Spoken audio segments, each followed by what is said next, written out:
Donc le parcours effectué par la délégation de la FIFA a connu quelques déviations par rapport au programme initialement proposé par le comité de candidature et approuvé par la FIFA. Alors, ces déviations résultent des demandes spéciales de la FIFA formulées une fois sur place, l'inclusion de la visite de Tarazout, de Tétouan et du stade de Tanger. La FIFA a le droit, lors de ces visites-là, d'ajouter un certain nombre de points qui font partie de la proposition marocaine. Donc la délégation marocaine a présenté le bidbook et a apporté des réponses concrètes et précises aux questions de la FIFA, aussi bien écrites qu'orales, pendant les réunions. D'abord, l'adoption du point de vue législatif des engagements proposés par le Royaume du Maroc et des garanties apportées durant la candidature. La soutenabilité des investissements pour le budget de l'État et des entreprises publiques.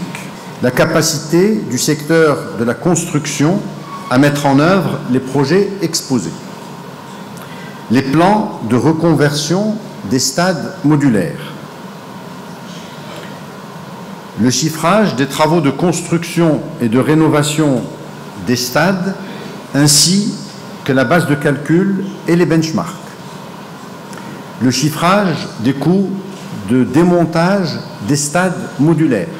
Donc quand on monte un stade avec une capacité très forte et qui dépasse les besoins d'une ville, ce que nous avons proposé et qui est particulier, c'est que nous redescendons après à une dimension qui est la dimension souhaitée ou attendue par la ville et que le reste, on le remonte ailleurs pour en faire profiter d'autres sites. Ce que la FIFA a demandé, c'est qu'une fois démonté, tout ça c'est très bien, quel est le prix du remontage ailleurs? C'est marginal, mais ils sont en droit de poser toutes ces questions-là. Donc, enfin, la fiabilité des projections pour les capacités hôtelières, leur qualité, ainsi que la faisabilité de mobiliser des solutions d'hébergement alternatives, type Airbnb et les navires de croisière. Les membres de la Task Force ont affiché leur admiration pour la qualité du dossier remis lors du dépôt de candidature. Le concept de stade modulaire, les infrastructures de transport, la qualité de l'organisation de la visite et le sérieux et la crédibilité du dossier, ainsi que la compétence et l'implication de l'équipe Coupe du Monde Maroc 2026.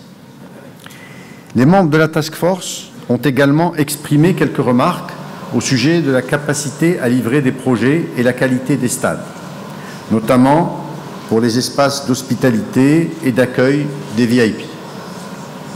Les membres de la Task Force ont noté la non-conformité d'une partie des gradins des stades en raison de la piste d'athlétisme et des bannières LED qui masquent la visibilité de la ligne de touche pour une partie du public. C'est un critère défini par la FIFA. Ce point est essentiel car il comporte la possibilité d'éliminer un stade si le nombre de sièges bruts, lorsqu'on soustrait ces sièges qui pourraient être gênés par la présence de la piste d'athlétisme qui éloigne le terrain, eh bien, si le nombre de sièges est inférieur à 40 000, ce stade n'est pas accepté dans les normes FIFA, donc c'est un élément important. Au cours de leurs interactions avec la délégation marocaine, les membres de la FIFA se sont montrés ouverts à la discussion et enthousiastes.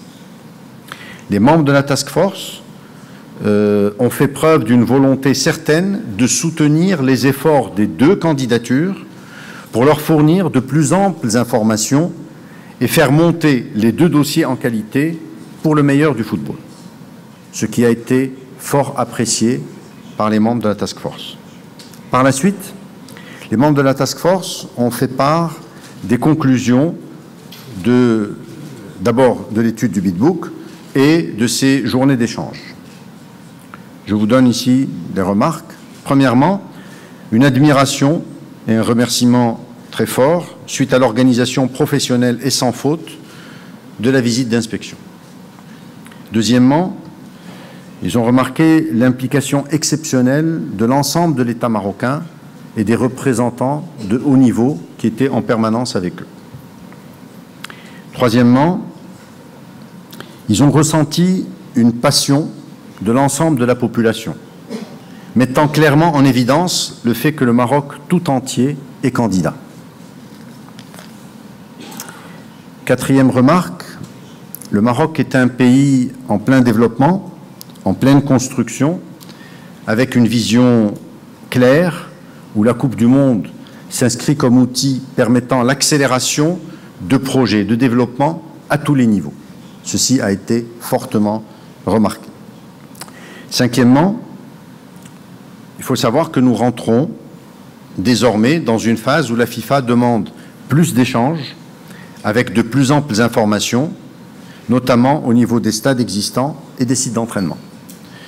Juste une parenthèse à ce niveau-là, jusqu'à la visite de la task force, les communications étaient très faibles. C'était des échanges de mails sur des demandes de compléments d'informations, mais extrêmement limités et structurés. À partir de la visite de la task force et des échanges que nous avons eus, il passe à la deuxième étape d'ouverture, d'échanges très, très ouverts entre l'équipe Maroc et la FIFA pour pouvoir compléter les dossiers, les améliorer. Comme je vous le disais tout à l'heure, leur objectif, c'est d'aider les deux dossiers, les deux candidats, à avoir les dossiers les plus précis.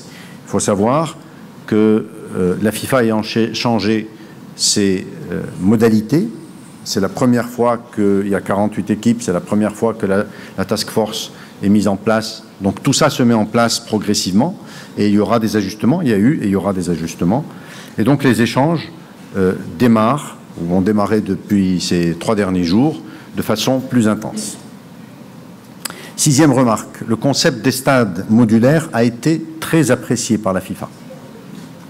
Elle a demandé le plan de redistribution des parties modulables des sièges, ce dont je vous parlais tout à l'heure, et vers quelle ville ces sièges pourraient être distribués, ainsi que les budgets de remontage.